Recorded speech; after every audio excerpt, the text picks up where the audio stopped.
السلام ورحمۃ اللہ۔ سب سے پہلی اور بڑی اپڈیٹ یہ ہے کہ آخرکار آج 25 جنوری ہے اور مفتی منیب الرحمان صاحب جہلم میں تشریف لا رہے ہیں اور لگ بھگ آج رات 12-1 بجے ان کا ختم بخاری کا پروگرام مکمل ہوگا۔ تو اسی موقع پر آخرکار فائنلی انجینئر محمد علی مرزا صاحب نے اپنے آفیشیل یوٹیوب چینل سے کل رات کو باقاعدہ ایک ویڈیو بنا کر مفتی منیب الرحمان صاحب کو جہلم اکیڈمی میں دعوت دی۔ انجینئر صاحب نے یہ فرمایا کہ کل 26 جنوری سنڈے کے دن جہلم اکیڈمی میں پبلک سیشن ہونا ہے اور اسی پبلک سیشن کے دوران اگر مفتی منیب الرحمان صاحب جہلم اکیڈمی میں آنا چاہیں تو وہ آ سکتے ہیں۔ صرف اتنا ہی نہیں بلکہ انجینئر صاحب نے باقاعدہ اپنی جہلم اکیڈمی کے امیر کے ذریعے مفتی منیب الرحمان صاحب کے لیے تحائف بھی پہنچائے، اور اگر کل مفتی منیب الرحمان صاحب جہلم اکیڈمی میں ملاقات کرنے کے بعد انجینئر صاحب سے علمی ڈیبیٹ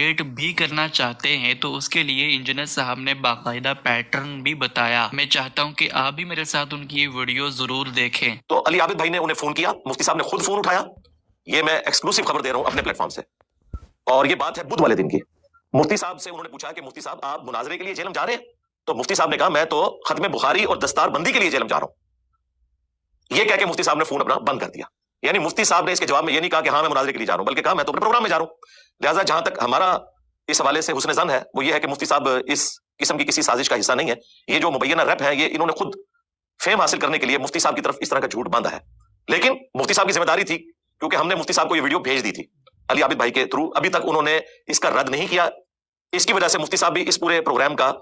چاہتے نہ چاہتے ہوئے حصہ بن گئے، ان کا کام تھا کہ وہ رد کرتے، چونکہ انہوں نے رد نہیں کیا لہٰذا ہم یہی سمجھیں گے کہ جو ان کے مبینہ ریپ کہہ رہے ہیں کہ وہ دستار بندی کے لیے پلس ختم بخاری کے لیے اور پلس انجینئر صاحب سے علمی ڈسکشن کرنے کے لیے آ رہے ہیں۔ گفتگو کا فارمیٹ بھی میں بیان کر دیتا ہوں، ظاہر یہ کوئی مناظرہ نہیں ہے،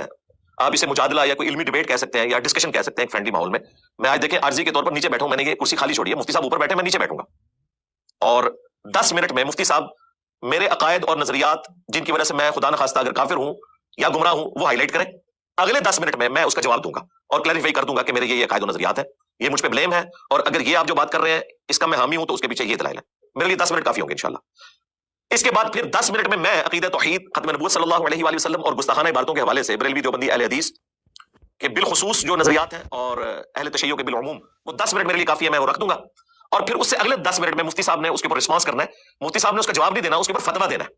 پھر انشاءاللہ پبلک فیصلہ کرے گی۔ یہ ٹوٹل 40 منٹ کی گیم ہے، 20 منٹ مفتی صاحب کے ہیں اور 20 منٹ میرے ہیں۔ اگر اس کو کوئی بڑھانا چاہتا ہے وہ ضرور بڑھائے، میرے لیے تو کوئی مشکل نہیں ہے، مجھے کانفیڈنس ہے کہ میں الحمدللہ اتنے کم وقت میں اپنا مقدمہ رکھ لوں گا، اور ہمارے اسٹوڈنٹ کے سامنے ہماری ویڈیوز موجود ہیں، مفتی صاحب بھی دیکھتے ہیں، ان کو بھی پتا ہے کہ یہ معاملہ کتنا مضبوط ہے، تو یہ اس کا فارمیٹ ہوگا۔ 40 منٹ کے اندر فیصلہ ہو جائے گا انشاءاللہ۔ مفتی صاحب خود بات کرنا چاہیں تب بھی ٹھیک ہے، آن لائن آنا چاہیں تب بھی ٹھیک ہے، اور اگر ویڈیو میں کسی کو ریپ نامزد کریں لیکن انہی الفاظ کے ساتھ کہ اس کی جیت میری جیت، میری جیت میرے فرقے کی جیت، اس کی ہار میری ہار اور میری ہار میرے فرقے کی ہار ہے، بلکہ تینوں فرقوں کی، اہل سنت کے، بریلوی دیوبندی اہل حدیث، چلے شیعہ کو بیچ میں شامل کر دیں، اگرچہ وہ شاید ان کو آن نہ کریں لیکن تینوں بڑے فرقے تو انہیں مفتی اعظم پاکستان مانتے ہیں الحمدللہ۔